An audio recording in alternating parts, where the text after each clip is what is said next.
Hey guys, welcome back to the channel. This is how to fix out of sync subtitles in a VLC Media Player.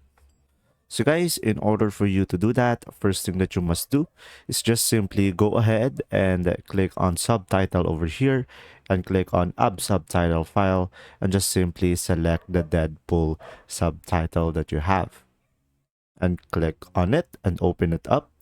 And once it is added, when the timing is wrong, what you would try to do, guys, is just simply tap on your keyboard G to decrease the delay. As you can see, you will have here 300 ms, 350 ms, so you can delay it.